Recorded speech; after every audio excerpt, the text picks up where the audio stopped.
Grieving Centre. My name is Brian McKee. My role is I'm Director of Good Relations for the Passionists who are based here, and I work between the Passionists Peace and Reconciliation Office, the Grieving Centre here in Ardoyne, and Tubbleware Retreat Centre in Crossgar, developing good relations between our communities. The Grieving Centre. People say, what's that about, the Grieving Centre? 8 years ago, we made a decision that we were going to refurbish this premise, which at that time was a derelict church hall, community hall. But based where we are is quite an iconic place because we're probably at the epicentre of pain and conflict during the Troubles. Within a square mile of where you're sitting this evening, over 100 people lost their lives as a result of conflict. No other community in the north has suffered that extent of conflict. So it was appropriate that when we refurbished it, that it was dedicated as a centre for parish activity, but also as a centre to promote peace and reconciliation. And when it was refurbished, we made sure that there was a door opening onto the Woodvale and the Shankill, and there's a door opening onto Ardoyne. The roundabout at the corner here has probably been the scene of the most vicious rioting during the Troubles. In fact, just out the window at the back here was the site where the camp in Tweddale lasted for 3 years. So people are familiar with grief and with dreams and broken dreams and the courage to dream again within this community. So in that sense, it's a great privilege for us to host the Four Corners. Just let you know that you're actually in the north.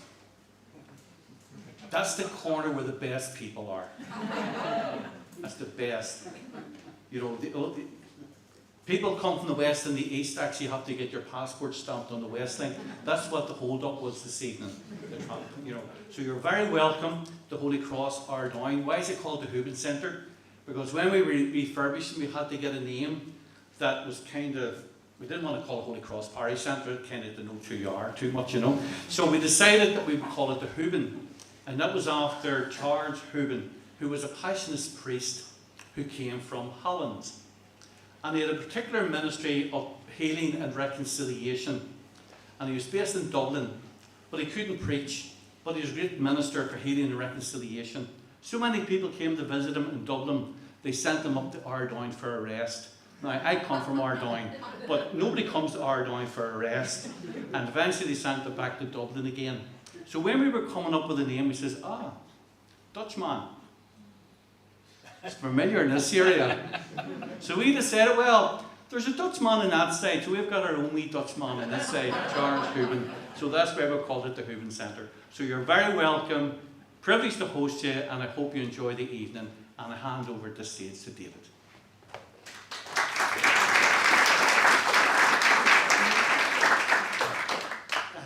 Thanks, Brian, for that introduction and welcome.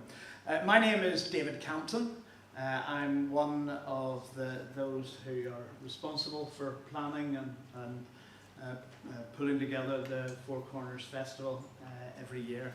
And it's great that you're here with us tonight, and thanks to the Grieving Centre for hosting us here this evening.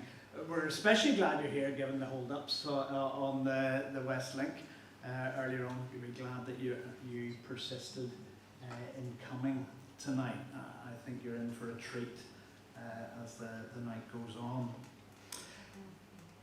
Miley, who was particularly responsible for drawing tonight together, will say where tonight fits into the overall theme of the festival for this year, Dreams, Visions of Belfast, and the bigger picture there. But that whole congruence of hopes and dreams and grief is particularly pertinent tonight. As I don't know whether you're aware, but yesterday took her life on site here. Sadly, she's not the first person either on this site or in this area to have taken that way out of life. And before we do anything else tonight, I think we should just pause as we remember her, those who have been touched by her passing, and others who are wrestling with the loss of loved ones down through the years, through suicide, and those other losses that Brian has alluded to. We're just going to stop and pause, and you can pray if that is part of your discipline.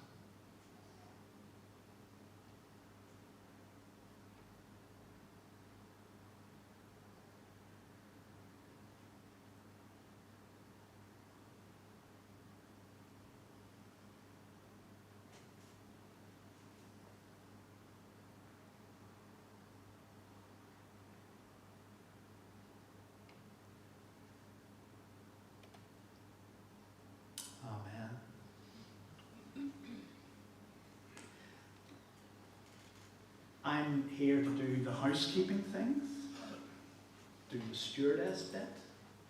That we are not expecting any fire alarms tonight, but if there is one, take it seriously.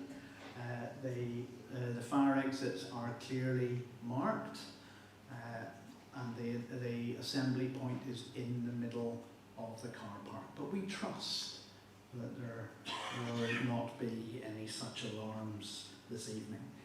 If you require toilets, it's through this door, and down to the end of the corridor. The ladies is at the end of the corridor, the gents, you have to walk a wee bit further, so down the end of the corridor and turn left. We value the support of our various funders who make all of this possible, but we also value your support. One, in giving us your feedback about this event and other events. We are not asking you to fill out paper questionnaires anymore. We're trying to save trees, not kill them.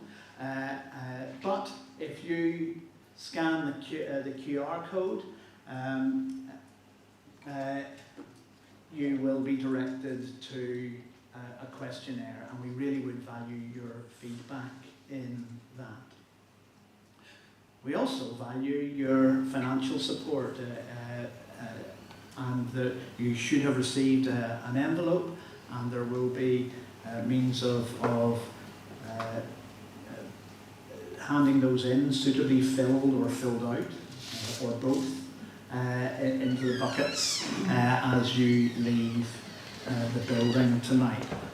Or again, you can donate online, or even better, become a friend of the festival, not only to support us financially in the future, but also to receive further information. And indeed, the envelopes can be simply a way of you registering for further information in the future. I think that's everything. I didn't really read my briefing notes properly. I'll get my wrist slapped later. But at this point, it's my pleasure to hand over to Miley, who's much better briefed. Hello, everyone. So, as David said, I'm much shorter than him. Okay. My name is Miley Brennan, and I have the privilege of being on the Four Corners Festival Committee. So what is going to happen tonight is I'm going to give some brief context of why this festival, why this event, and then we will have our four speakers each share a story in 10 minutes or less. And then we're going to have a question and answer period. So I would encourage you, as our speakers are giving their stories, to be thinking about if there's any follow-up questions you have, if anything stood out in particular, just be thinking about those and sitting on those so that we can have a good question and answer session. And then after that, we will move into a time of tea and coffee, which is a space for us to kind of intermingle and also just debrief and discuss and share, because there are thousands of stories in this room. So a chance for us to come together and see where they overlap. But first, why this festival? Why this event? So on the 28th of August of this year, it will be the 60th anniversary of Martin Luther King Jr.'s I Have a Dream speech, in which he envisioned an America free from racism and based in equity. And the civil rights movement in the US inspired many here in Northern Ireland to also dream of a future free from prejudice. But as we know, that didn't come to fruition right away, and we experienced 30 years of conflict. But then the Good Friday Agreement provided a vision for a future free from violence, and very soon we will be marking the 25th anniversary of the day that the majority of people on this island voted for that future. So this year's Four Corners Festival is all about the dreams that the people of this city have for the future, for the next 25 years, the next 60 years. And it's a space to explore the practical, artful, and collective ways that we can take these dreams and turn them into a reality. But also, we felt we would be a bit remiss if we didn't acknowledge the fact that not all of these dreams, Martin Luther King Jr.'s dreams or dreams around the Good Friday Agreement, have come to pass. And I'm going to go a bit off script here and just say, as far as Martin Luther King Jr.'s dream, if you can't tell, I'm an American by my accent. I don't know if many of you have been paying attention to the American news lately, but the idea that there is such thing as a racism-free America is very laughable. And in fact, a lot of the anti-Blackness and the racism that we're seeing is really appalling. And in spaces of power where it should be roundly condemned, at times, it's being platformed and advanced. And it's really difficult to watch and to know that Martin Luther King Jr.'s dream has not been completely fulfilled. And I remember last March sitting in this Four Corners Festival committee meeting, and we're talking about Martin Luther King Jr. and the Good Friday Agreement and all these wonderful things. And I just couldn't help but think about the experiences of my friends and family and people who are of color and their experience in America. And it brought tears to my eyes because there's so much left to be done. And the committee members very graciously sat with me in that. And we as a committee began to think about, what do we do with this heaviness and this grief that we have to acknowledge as part of this experience? And so grief is such a fundamental part of being human. And we often think about it in terms of losing a loved one, but it's also any time something that we expect from the future doesn't come to pass. So whether that's a big thing like Martin Luther King Jr.'s dream, or whether it's losing a job and your financial security, grief comes with that. Being diagnosed with something that affects how you're able to move forward in the future. COVID-19 brought a lot of these griefs, both with loss of loved ones, but also loss of human connection, canceled holidays, all of those poor 18-year-olds that had to wait 2 extra years to take their driving tests. So much grief. And some of these feel heavier than others, but it's a collective experience. But so is the experience of hope. And what I really felt that was emphasized in that committee meeting is that oftentimes these things that bring grief also bring the most opportunity for change and the most opportunity for things to be made new. So our speakers tonight are each going to share a story about something that has shaped their lives. And we really hope that these stories resonate with each of you, and that at the end of this event, you walk away feeling less alone in the heaviness and the grief that we carry. And that also, in learning from our speakers, we'll be able to walk away daring to dream again, even in the face of this grief. So I'm going to go ahead and list off our speakers so I don't keep interrupting by introducing them. But we're going to start with Sara-Louise Martin, and then she will be followed by Emily Nelson. And then Ashley is going to come and play us some harp music so we can sit and process and just be in this moment together. And then Gordon McDade is going to come, followed by Karen Jardine. And then we'll have a little bit more music to again sit and process before moving into question and answer. So thank you for your attention, and without further ado, Sara-Louise.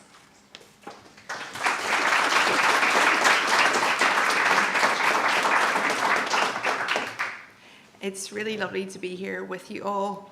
I feel sometimes that I could write a PhD in disappointment, so we could be here for a while. This is the first time that I've shared any of my story at home, and that will be different for me to do, so please bear with me in that.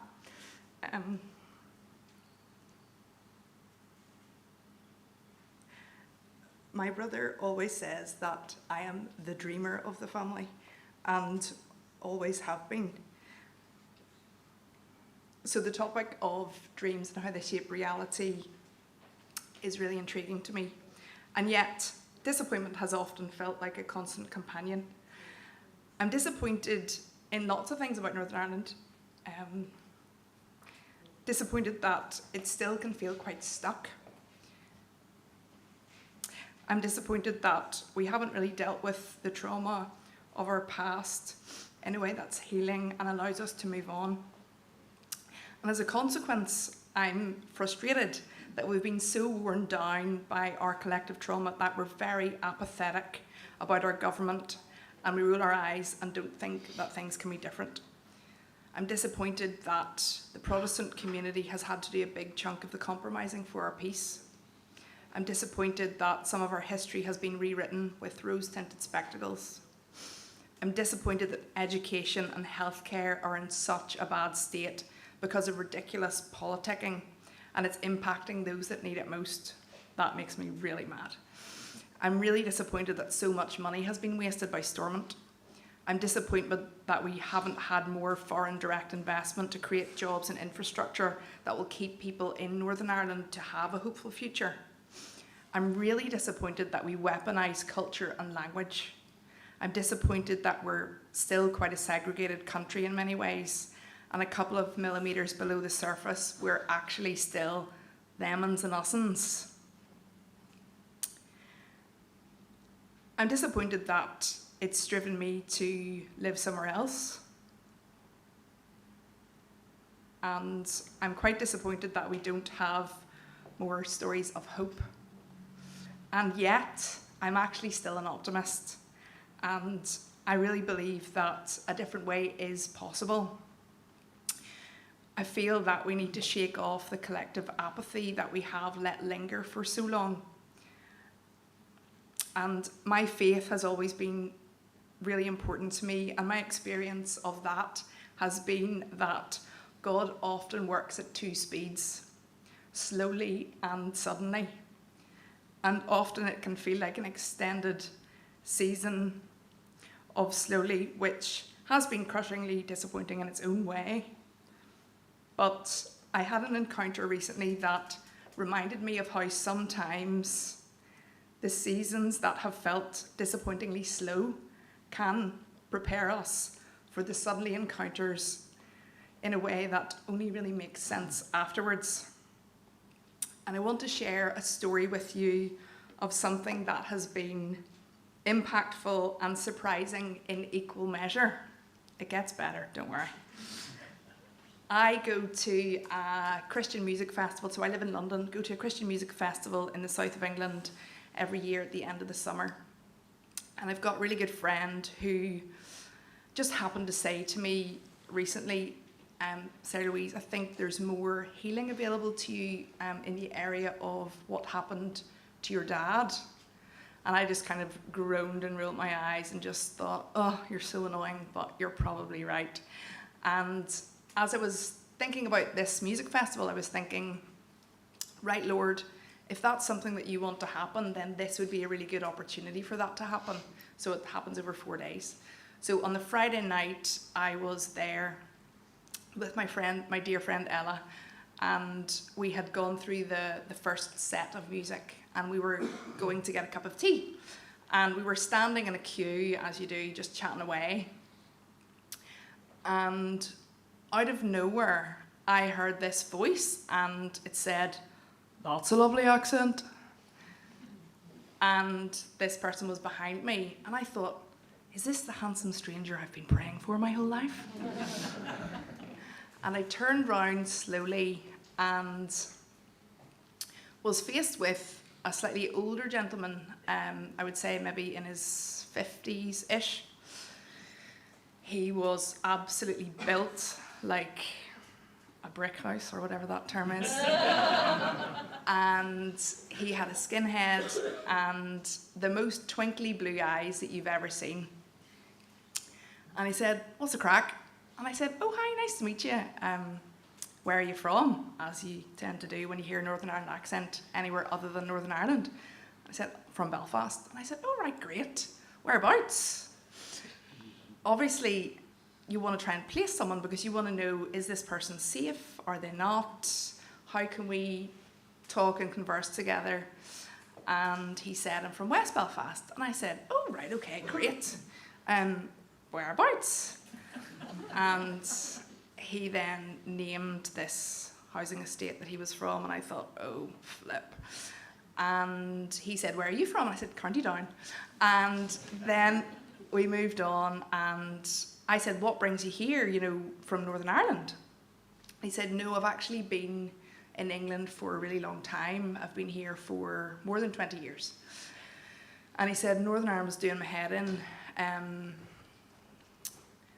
I just need to get out of there. And I said, "Oh, I know how you feel.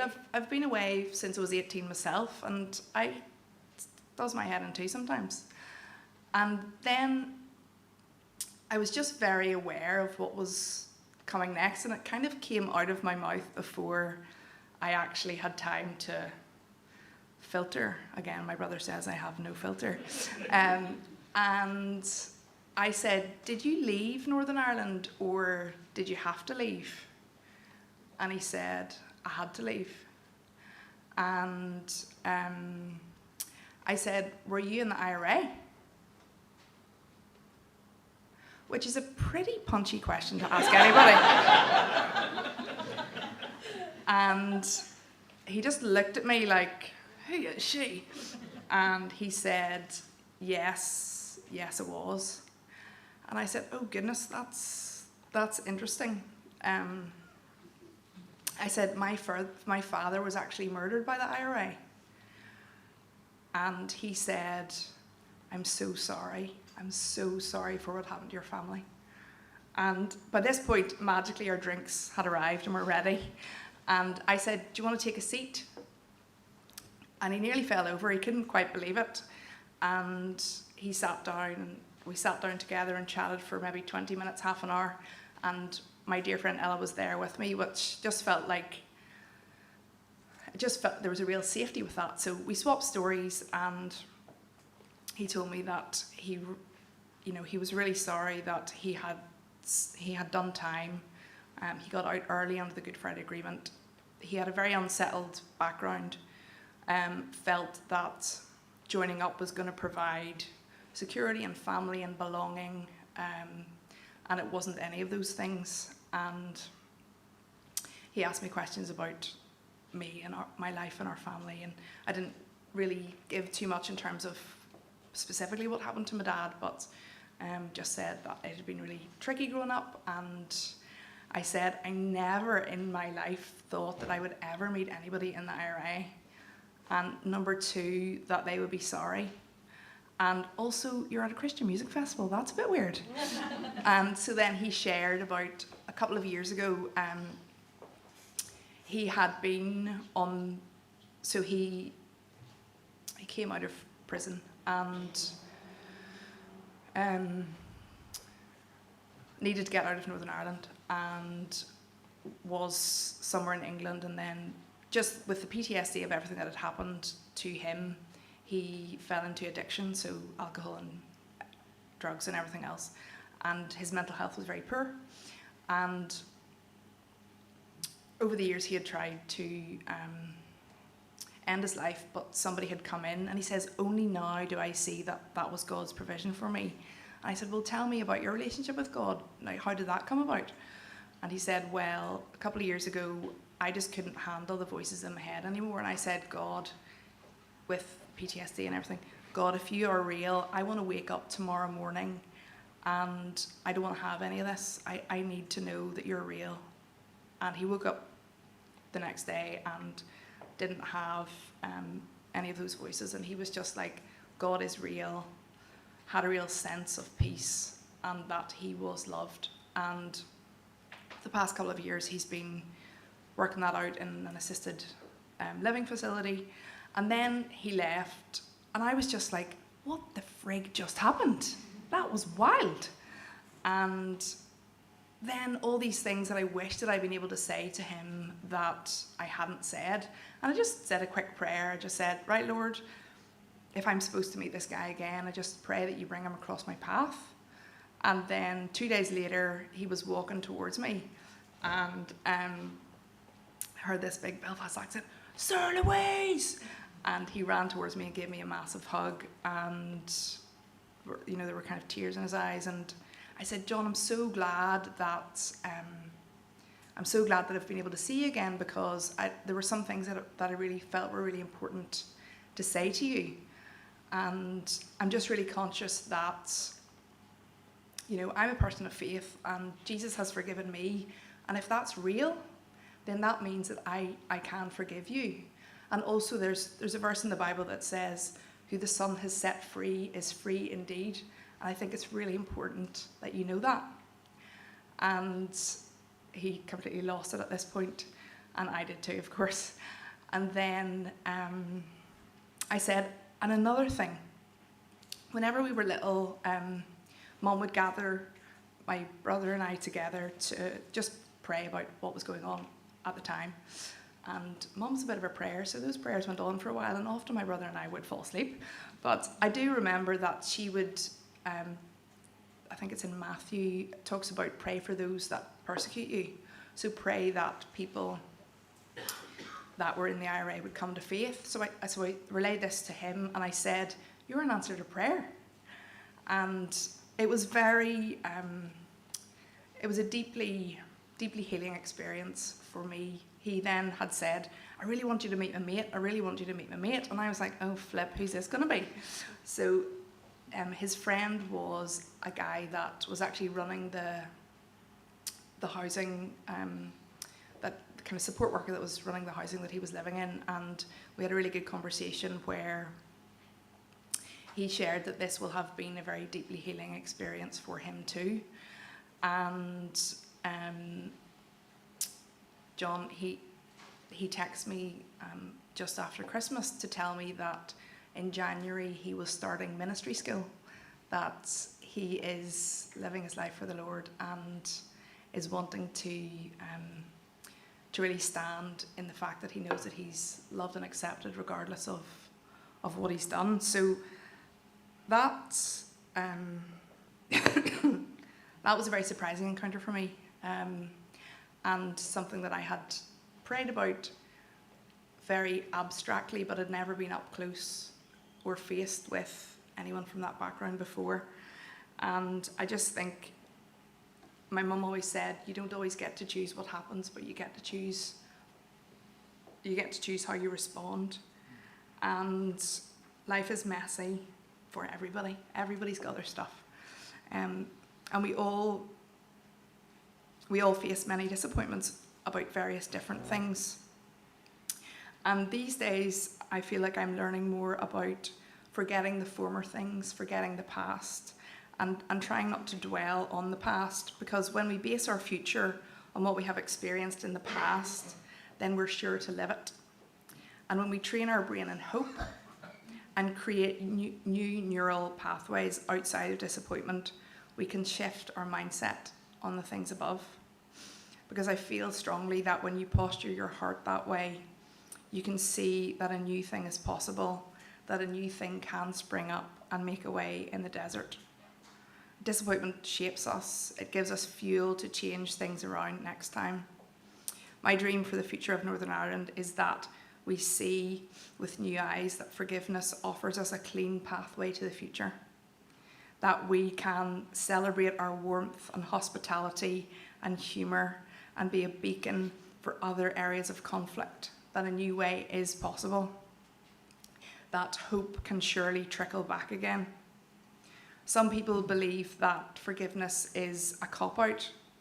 It is in fact the very opposite. It's an unnatural act of the will. It's not often deserved. It's not normal. But what I do know is that it allows me to live free, to move forward, to keep my heart open. And I'd love to invite you to explore what that might look like in your own life. And I look forward to stories of hope transforming our communities.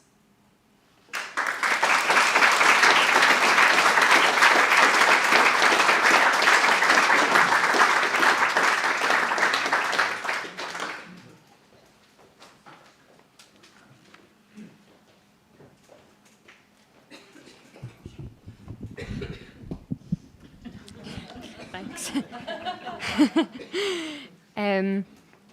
Is that okay? So, the grief of unrealised dreams. Often the unfulfillment of our dreams arises from the actions of others. I imagine this will come up in the other talks tonight. I'd be very surprised if there was someone in here who has not experienced disappointment from other people. And if you're involved in a church, or even those who have never been, I'd also be surprised if you hadn't experienced disappointment from religious representatives and people you know who at least claim to have a strong faith. Working as a pharmacist, I've seen people at their worst and acting cruel and hurtful ways out of frustrations relating to their medication or treatment. In various, often small ways, I've also seen and been hurt by people who are very religious, both out of momentary lack of control of emotions and through continuous calculated manipulation. I know my experience is not unique. This event focuses on telling of an unrealised dream through personal stories. The narrative that I'm focusing on is the grief resulting from gradual realisation of an unfulfilled dream and hope for the church. From learning about church scandals and seeing another side to priests and religious individuals, to experiencing issues working and volunteering in church, I continually ask myself, why are there so many problems in churches? In Ireland in particular, there's a strong association between moral disgust and the Catholic Church. Born in 1996, I grew up aware of many scandals in my denomination. As such, they never really came as a shock to me, though of course equally morally repugnant and as well continuously disappointing and disheartening. As I grew up, we had many very kind priests who were family friends joining us for dinner or staying with us, and I enjoyed their company. But I was aware of the increasing perceived association between paedophilia and this profession. I grew cognizant of other hypocrisies, lack of compassion, institutionalised abuse, and financial corruption that many have come to associate, particularly with the Catholic Church. From being a religious, accepting child, as a teenager, I rejected all forms of Christianity, but especially the Catholic faith. I found its actions repugnant and its teachings unappetizing and at times nefarious. The dreams I had concocted of the church as a content and optimistic child were gradually snipped away as the reality of life bore its hardening face, and my understanding of the church was shaped by the negative perception of those around me and the media. When I went to university, despite my best intentions, due to various factors, including the offer of a cheap lunch, I ended up going to the Catholic chaplaincy at Queen's. I was quietly adamant about the veracity of my opinions and at times bemused about what I heard others say. I was also surprised at the esteem with which some held the Catholic Church, despite what I felt it had done. Over time, I began to question others on their beliefs and was surprised by the quality and reasonableness of the answers I received. This did not fit the perception of the Catholic Church I had.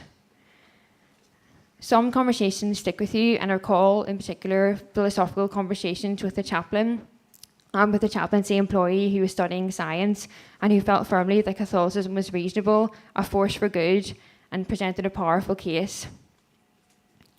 One of these people is now my fiancé. I'll let you work out which.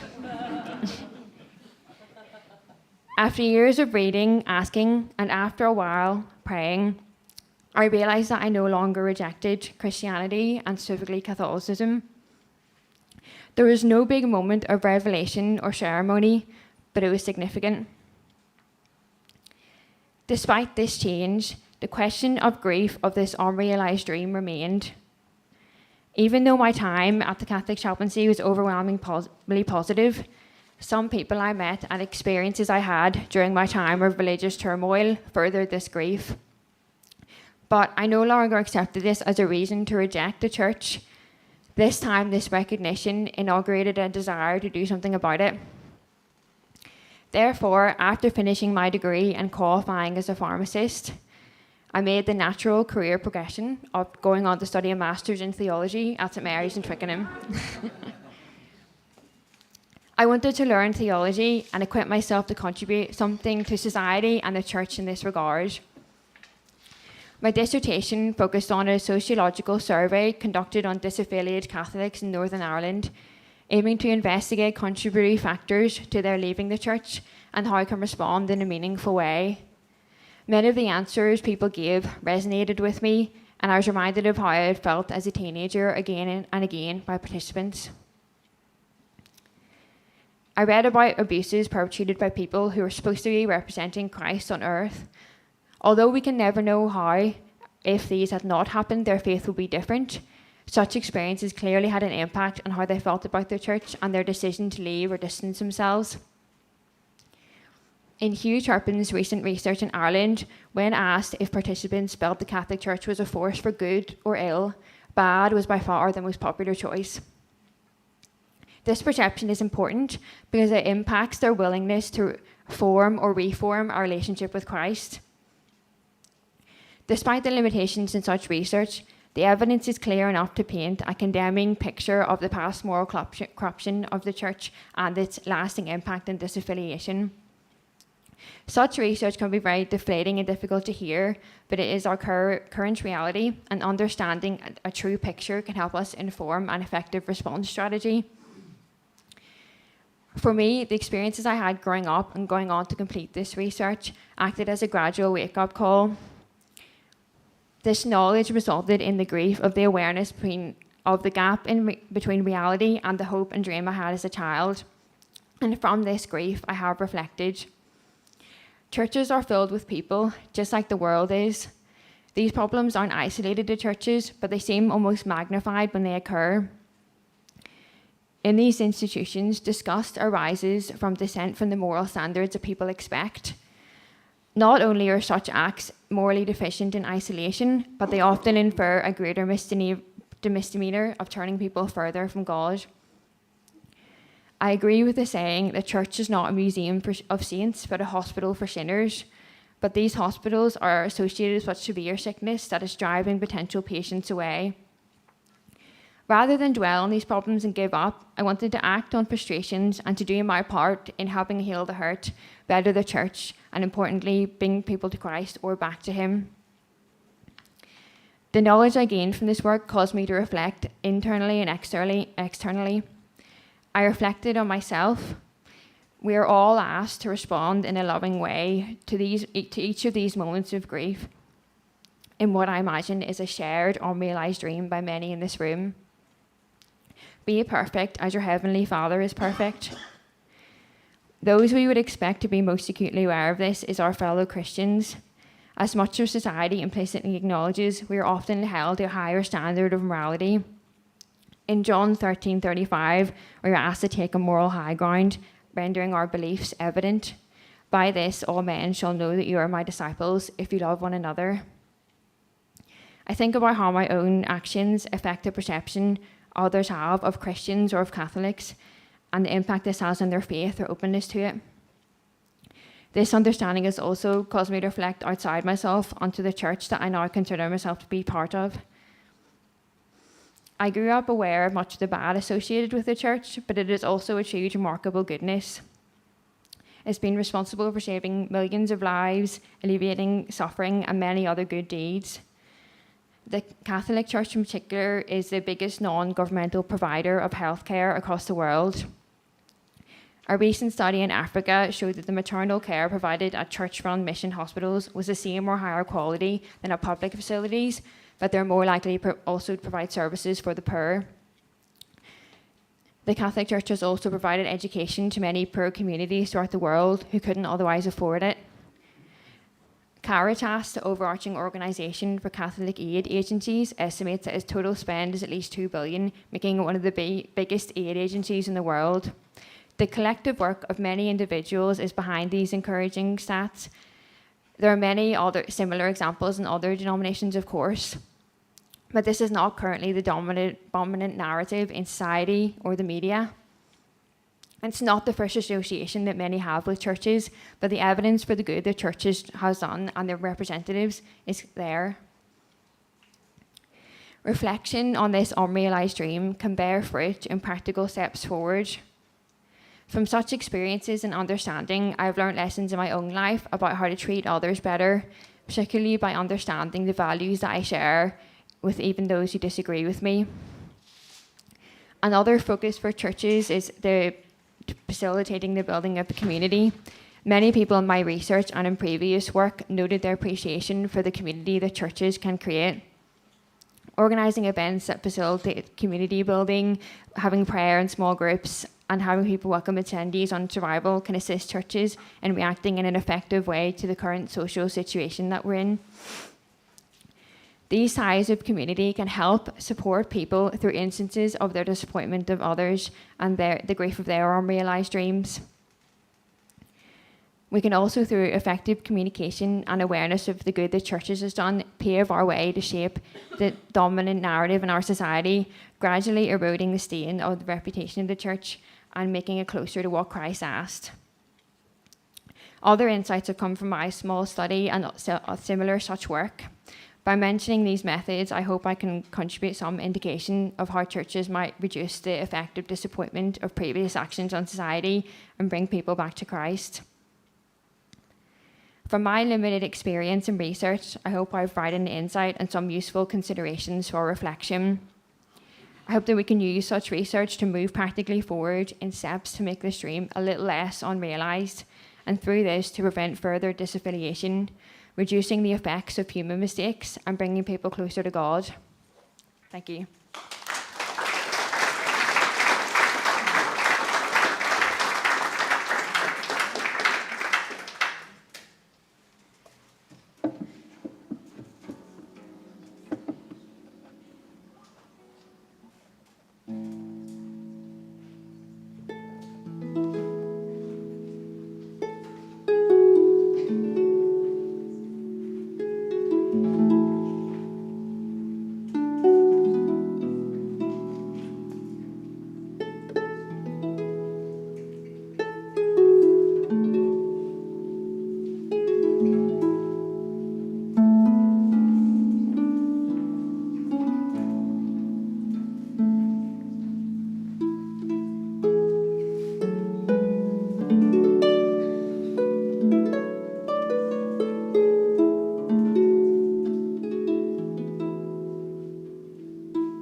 I had not long turned 30 years old,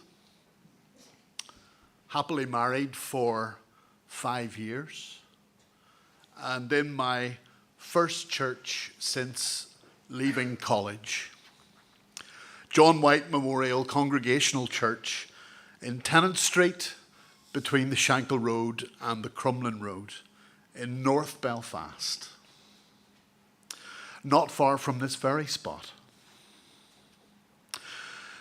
Those years had been positive and encouraging for me as a young, fairly naive pastor ministering to a generous, patient, welcoming congregation in a 100-year-old building opposite the police station, for which we were the evacuation point for any trouble in the street.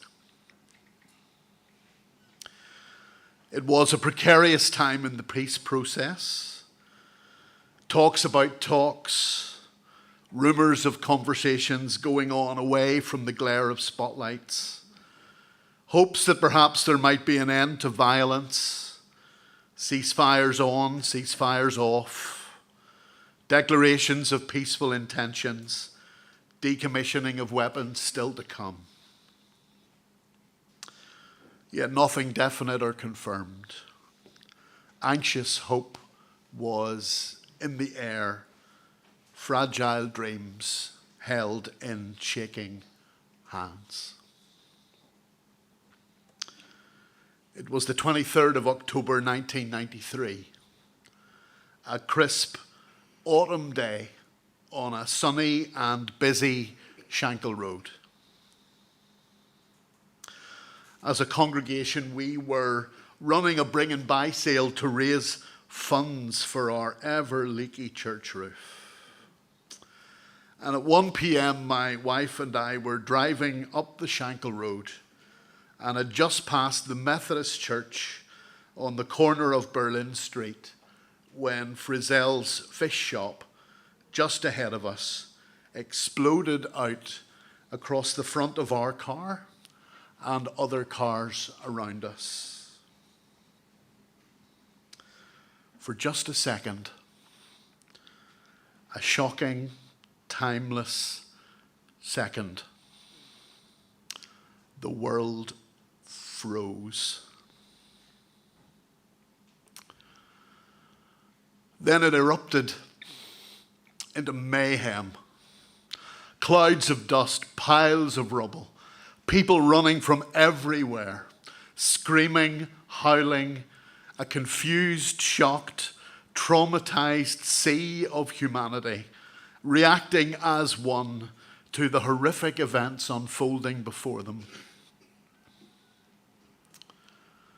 And when I came to my own awareness that this was actually happening, I leapt from the car, leaving it to my wife to drive away from the scene in whatever way she liked, and threw myself into the rubble with many, many others,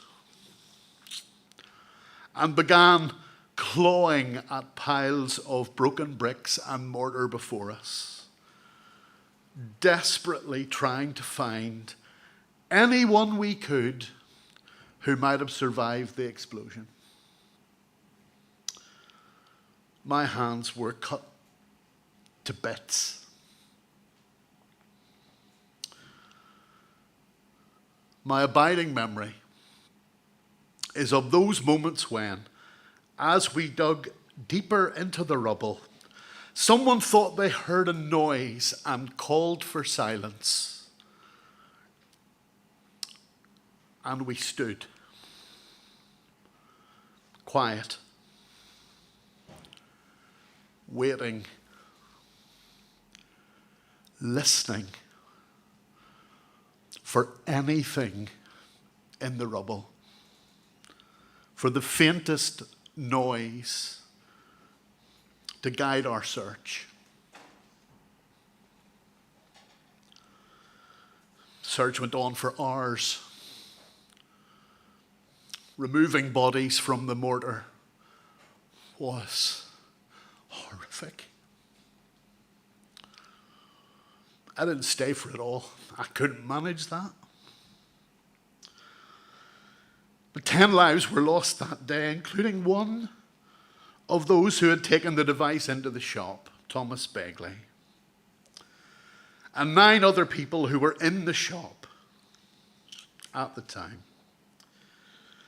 I mention their names to honour their memory. John Frizzell, Sharon McBride, Leanne Murray, Michael Morrison, Evelyn Baird, Michelle Baird, George Williamson, Gillian Williamson, and Wilma McKay. Leanne and Michelle were both 7 years old.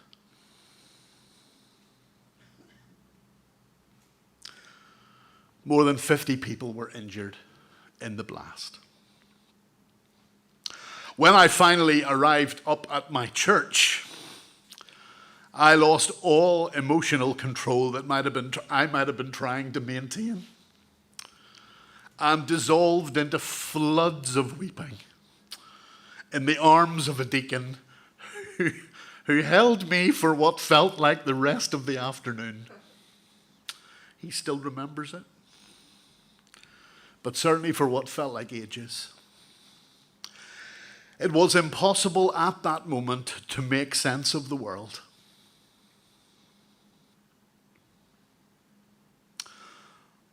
On the Sunday night, our evening congregation walked down to the site of the bomb and placed flowers that had sat in the church all day at the site. We stood together in stunned silence, not really knowing what to say. I attended all the funerals the following week, all 10 of them. And I will never forget the atmosphere of those days on the road. Any talk of a peace process seemed utterly shattered. Any dream of a better tomorrow could not have been further away.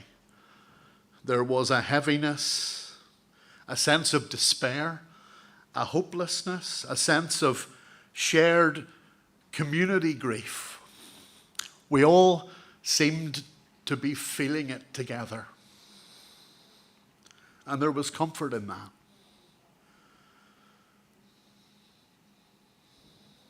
This was further compounded by the retaliatory attack on the Rising Sun Bar in Greysteel on the 30th of October. It felt to me like there was little hope of any dream of a better future being realized anytime soon.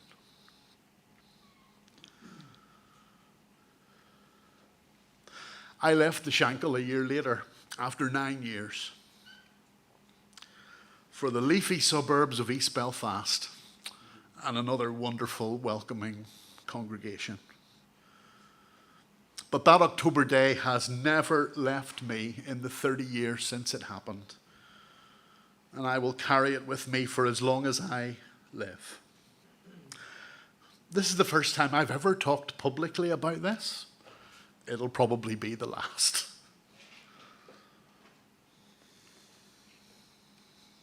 But it's granted me the opportunity to reflect on the fact that unrealized dreams can also be experienced by whole communities, by whole areas, by whole nations, by entire families,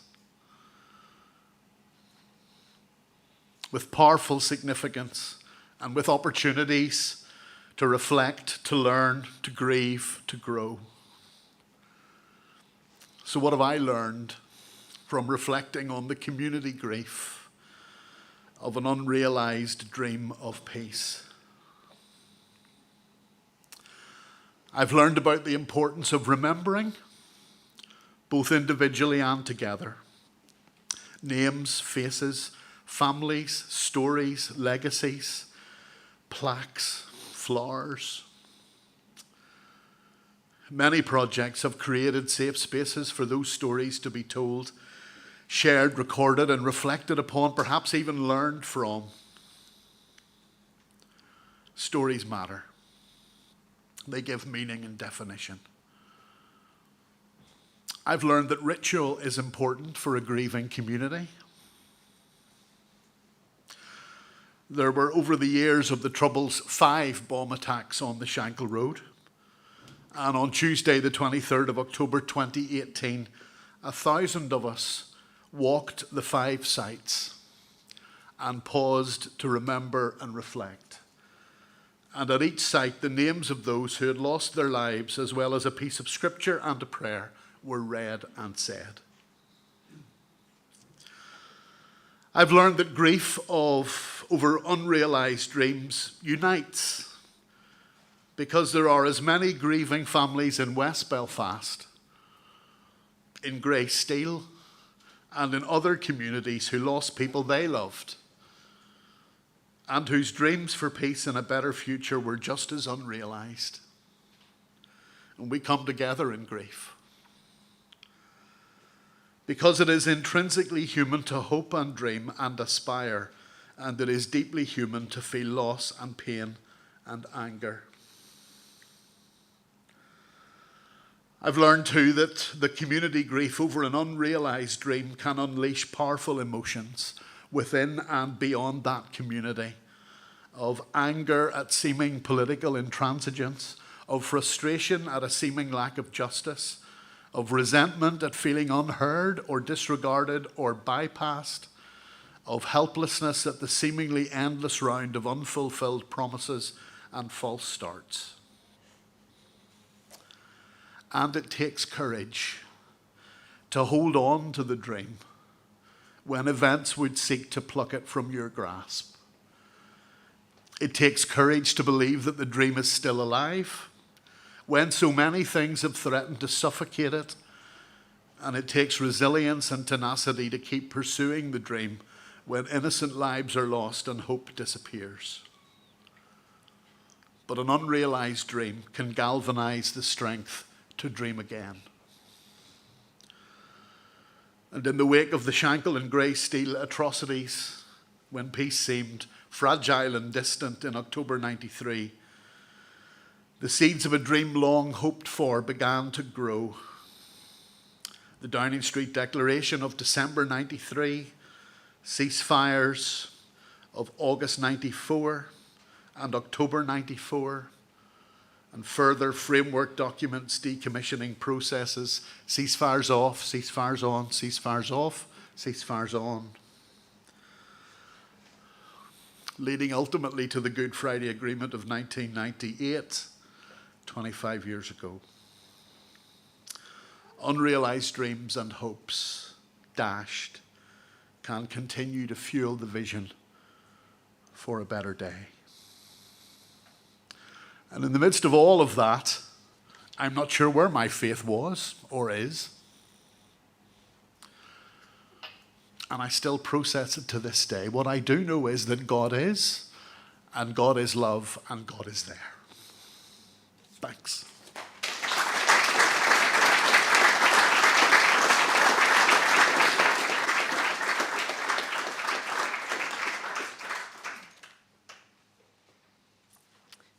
Good evening. I'm going to pick up where Gordon has left off, and I think there's a phrase that's found its way into the lexicon of Troubles talk. It's called we term a generation the Good Friday Agreement generation, and when we talk about that, we're talking about people born in and around the time that the Good Friday Agreement was signed in April 1998. And over the past couple of years, through an initiative run by Reverend Gary Mason, who some of you will know, I've had an amazing opportunity to be in a room with some of that generation, young people in their 20s and early 30s from a range of backgrounds and political perspectives. And it has been an absolute privilege to hear them and their stories, to hear about the experiences that have formed and forged them and have made them leaders amongst their peers. Their passion and enthusiasm is infectious, as is their willingness to listen to those with whom they disagree, but in whom they can also see humanity and signs of hope. The sights, the soundtracks and the storylines of Derry Girls, as we follow the lives of Erin Quinn, Orla McCool, Michelle Mallon, Claire Devlin, and the wee English fella, are a reminder of another Good Friday generation, one that I claim as my own. Maybe in the late 90s you were like me, growing up, coming of age, stepping into adulthood. Momentous things happening within, never mind momentous change happening in this part of the world. In the Derry Girls finale, as each of the characters we've come to know and love makes their way to vote on the historic deal, there's a tender moment when Granda Joe lifts little Anna up into the polling booth. There are many memories from my younger days which are very hazy, but one at least is real. Regularly being taken by my dad up to the community centre in the estate behind our house when it was time to vote. He didn't lift me up into the polling booth, but I remember the police officer outside, the grills on the window, the wee pencil that dangled on the side, and the sense that this was important. So the only question then, when my first opportunity came to vote for the Northern Ireland Forum in May 1996, was not if I would take it, but only who I would vote for. The town where I went to school isn't one of the ones that you'd have heard regularly on the nightly news bulletins. Depending on which way the wind was blowing, sometimes you could catch the reverberation of a controlled explosion rolling down the hill from Belfast, if you stood at the top of the rugby pitches. In the summer of 1993, a 1,500-pound bomb tore through the town centre. No one died, but 7 were seriously injured. A couple of years later, I have a recollection that during those study periods in sixth form designed to prepare you for life, representatives from political parties were invited to come and speak with us, including Sinn Féin. The initiative was short-lived, over before Sinn Féin could come. I didn't realise how bold my teachers were at the time in proposing such a move. Back in 1996, with my vote cast, my attention turned to other things, to A-levels, to our leavers barbecue, to summer teams and jobs, results day, and then heading to Scotland for university. Without social media and the internet and the relentless 24-hour news cycle, it wasn't always easy to follow what was going on at home, although it still warranted space and attention on the national news agenda. In conversation with fellow students from all parts of the world, I tried to add colour, light and shade to the blunt lines of their understanding of our wee country, even though sometimes they didn't know where to begin. 1960s, 1690, summer before, sometime after. Or try explaining how Gemma, who lived in the corridor above and hailed from Donegal, was from the south, even though she lived further north. At the end of my second year, I managed to get home in time to vote in the referendum, slightly envious of those a little younger who had attended the Yes campaign's concert with U2 and Ash. As I flew off for a holiday in America, followed by summer teams and summer jobs, one opposite where Gordon's church was on the Shingle in Tennant Street, maybe there was an air of optimism, a hope that after holding our collective breath for these years, we might now express a communal sigh of relief. Except it wasn't quite communal. Not everything about the agreement was comfortable for everyone. Early release of prisoners was a hard price to pay for victims and survivors, some of whom have never seen justice. For some, the agreement was the end of their dream, with grief upon grief compounded. Or the disbandment of the RUC, a non-negotiable for some, but a raw and painful consequence of an international peace treaty for others. And then Omagh, the name of a town west of the Ban, but also a word that in an instant recalls the turmoil and trauma caused by one event, echoing the turmoil and trauma of so many events that have rippled through our collective past and which cause untold personal pain and agony. I went back to university in Scotland and again tried to follow the highs and lows of political developments at home as best I could. Conversations with fellow students from Northern Ireland commonly ended with a determination not to come back, to begin a new life elsewhere, anywhere but here. With something of the earnestness of Erin Quinn, I set about my dissertation research, identifying opportunities for shared housing in Northern Ireland within this political environment. The Assembly wasn't functioning at the time. I never dreamt it would still be the case more than 20 years later. 2 years after the agreement was signed, a convergence of events in St Andrews provided me with the opportunity to meet Senator George Mitchell, the Chief Peace Talks negotiator, face to face. An American PhD student had discovered that a St Andrews graduate, James Wilson, was a signatory to the US Declaration of Independence. The year 2000 marked the 200th anniversary of Wilson's death, and as part of a series of events for this commemoration, Senator Mitchell was invited to come and give a public lecture. A friend who recognised what this might mean to me not only gave me her ticket for the event, but also her place at the reception afterwards. And so I found myself in a line waiting to shake Senator Mitchell's hand. I'm from Northern Ireland, I said. I just want to say thank you. Go home and make a difference, he replied. And after a few detours along the way, I got home eventually. I don't claim to be an activist. My shoes haven't been worn out treading the streets. I don't bear the physical scars of keeping the peace. But I have consistently found myself in spaces and places with people seeking to make and shape a better future, willing to try and fail and try again. And uni friends have drifted back too, making a difference in their own spheres, giving a voice to the voiceless through media and advocacy, welcoming newcomer communities, safeguarding children and young people, caring for the traumatised as teachers, as pastors, as parents, raising the next generation. My story's not unique. Perhaps you hear echoes of your own. The sights and the stories and the sounds of the Dairy Girls evoke memories for each of us who remember those days, while also providing a reminder of what seems to permanently elude our grasp. Moved by the finale, I posted some reflections on social media, and what struck me was how friends, maybe 10 or 15 years younger than me, a sort of in-between generation, commented that the programme had had them in tears. One said, I was too young to understand at the time, but that hour-long episode of Dairy Girls had me ugly crying.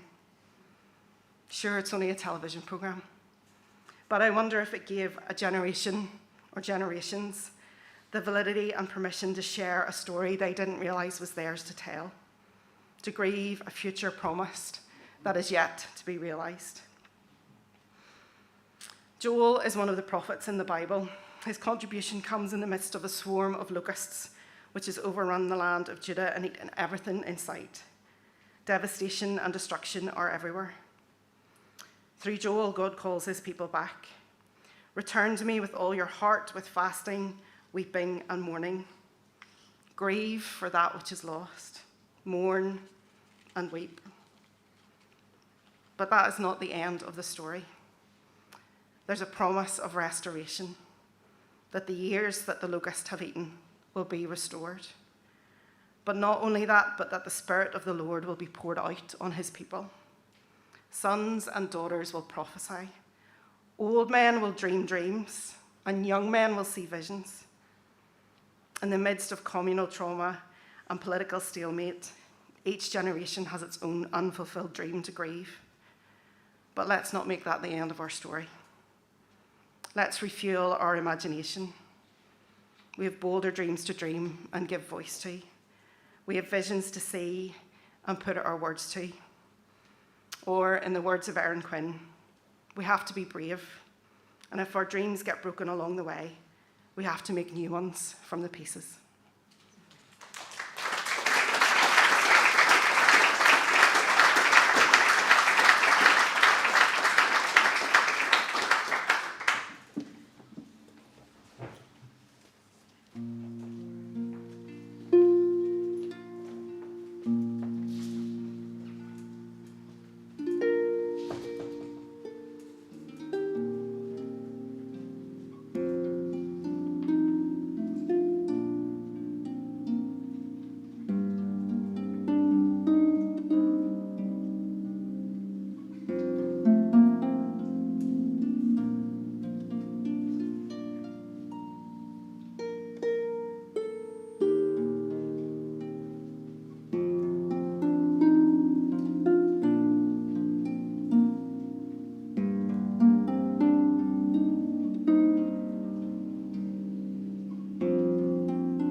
Okay, so our panel is going to very seamlessly switch their chairs around so we can all sit up front together.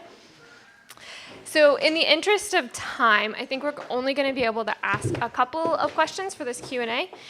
But we are hoping that this time, because this is a rather small crowd, when we're getting tea and coffee, please feel free to come and talk to the speakers and ask any further questions you have.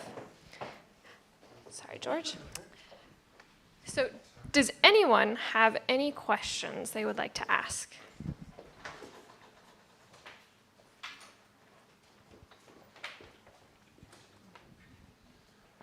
Sorry, I then turned my back. Is this for?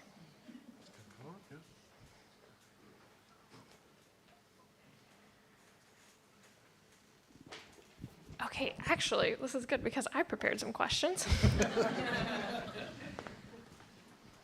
And I have several, but I've had a lot more time to sit with these stories. So first, Sara-Louise, I had a question for you. So you talked about how, this was a family experience that you had.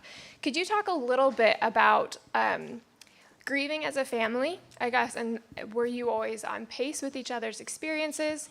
Or has it been kind of like you're at different points with this kind of grieving that unrealized dream? That's a really good. Is this on? Nope, we will not give you that one. Hello? Oh, there you go. Yeah, it's. Hello? Oh, yeah, you're good. Uh-huh. Okay. That's a really good question. Some of my family are actually here tonight, and they probably would hate me speaking for them. So, I think we all have different experiences, and we process grief in different ways. And some of us are more comfortable talking about it than others. I think for me, it's been really important to do that properly and thoroughly, and have done therapy over the years. And I found that to be a really helpful way to process the experience that has been very formative in my life. So my father was, he was in the RUC, and he was killed at Jordanstown. So there was a bomb there in November 1983. And I think my family, and my extended family, have had very different experiences of that grief, and the way that we've responded to that has also been quite different. Yeah. Yeah, thank you for sharing. Emily, question for you. So you presented some really difficult statistical information about why young people are leaving the church. Mm-hmm. Can you maybe talk about, I know you had a personal experience at the Catholic chaplaincy. Have you seen other ways that we practically, as a community, can reach out, especially to younger people who are experiencing such a different, globalized world? So are there any practical things that we as people can do? Well, having those kind of community groups that I was talking about are very helpful, and particularly with young people as well. It's a good way for them to meet people. And having opportunities for them to engage in maybe kind of social issues, in terms of environmental issues or something like that they feel strongly about, but kind of in a church setting, and then you can involve them in that way as well, and also of course just setting a good example, or a positive example in your day-to-day life and the way you conduct yourself, that can have an effect on people as well, particularly young people. Yeah, there's definitely more examples than that, but that's all I can think of right now. So. Yeah, that's great, thank you. And then Gordon, thank you so much for sharing your story with us publicly for the first time. Can you talk a little bit about how you went from that sort of experience to being someone involved in peace work and cross-community initiatives?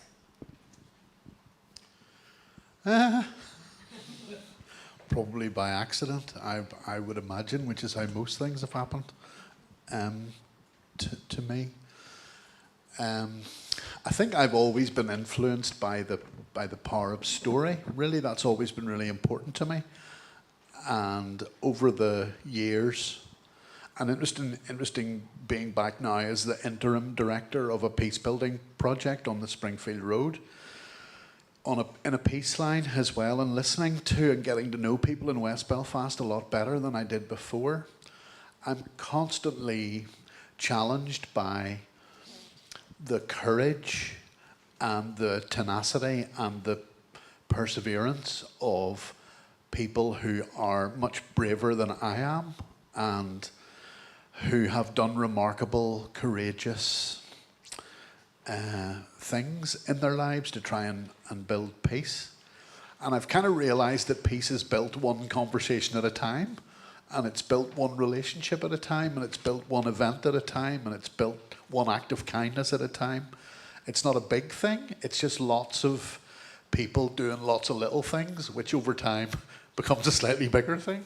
And so I guess I kind of became involved in peace work through the example and encouragement of other people, and decided that I could do my little bit of it, really. And there is something as well about creating spaces, I think, for people, which is why the Housekeeping Centre is an amazing place, and there's lots of other places like it. So I do some work at the 174 Trust, and they have Girdwood beside it, which is was an army barracks and now is a community centre. And further up the Springfield Road, they're now about to build the Black Mountain Shared Space, which will take away the Peace Wall up there and join the Upper Springfield Road and the Ballygomartin areas then as well. So there's something about courage, bravery, example, and doing lots of little things that inspire other people. I might just be waffling now. No, you're good. Thank you so much for sharing that. And in a similar vein, Karen, so you talked about, the roundabout way back home. And I think that resonates with a lot of people who have left and yet somehow have come back. So can you talk a little bit more about what brought you back, and then what inspired you to then not just come back, but to be involved and to be a voice, even in however you see that? I think circumstances brought me home. I studied in Scotland and then went to work in London. I interned for an organisation, and they found me various temporary jobs to do until the last job that they were able to find for me to do was to be somebody's PA, which would be the worst job in the world for me to be able to do. People who have that role are absolute superstars in my eyes, and their ability to organise people and get people in the right place at the right time, and all those things are skills that I do not have. And actually I was unwell in London, and I had to make a decision to come home before I knew that there was anything for me at home. We've had some biblical references here, but I remembered I had read about the story of God saying to Abraham, or Abram as he was then, get up and go. I remember you just can't ask somebody to get up and go, to leave everything and go. And I'm not comparing myself to Abraham at all, but I did find myself in a situation of, I'm going and I don't know what I'm going to. But civil servants sometimes get a bad rap, but I joined the civil service when I came back, and actually my first job was within the community relations unit of what used to be the Office of the First Minister and Deputy First Minister. The first job that I had was to deliver European funding for projects that might have included this one back in the day, but to cross-community projects that were seeking to make a difference. And I was inspired by the stories that I heard going around. And my second role in that, some of you are old enough to remember a document called A Shared Future, which had all sorts of hopes and dreams for the future in terms of policy perspectives. And it was a privilege to be involved in developing that and writing that, even though it has sat on the proverbial shelf since 2005 or whenever it was published. But actually, gosh, I could talk about this for a long time. One of the moments in that process actually of developing that really impacted me and that I have remembered was we did a big outreach kind of program as part of that to ask people nearly 20 years ago, what would you like to see Northern Ireland be like in 25 years' time? And I was sent out to a project that brought young people from this part of the city together from both sides. Some of them had been involved, their families had been kind of caught up in the Holy Cross dispute at the time. They'd walk their little sisters up through the crowds and stuff like that. And what really struck me about that, I was very aware of being the posh lady from Bangor as I was at the time, coming to talk to them about what their dreams were, really not really having any notion of what their lives had been like. And they talked about how much they enjoyed the project, but how when they went into Belfast City Centre, they wouldn't be able to wave at each other across the street because it would be too dangerous to do that. And one of the things that struck me about those young men was when we asked them what they thought Northern Ireland could be like in 25 years. One group really got it. They had their own kids now and they really wanted things to be different for them. But this other group just couldn't understand why you would even ask the question, because they couldn't conceive of anything being any different or any future. So I guess those are things that sort of formed me in my early days of work, I guess, and being back in Northern Ireland after that time. Yeah, amazing. Thank you. Well, can we give another round of applause for our panelists?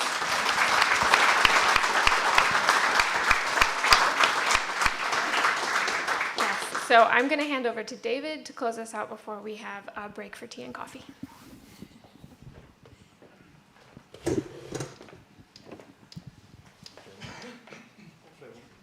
Hopefully I won't garrot any of the panel with the cable. Yeah.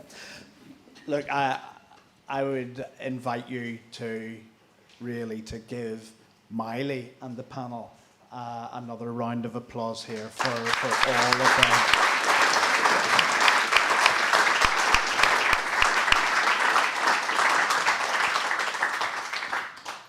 Like Gordon, I believe in the power of story.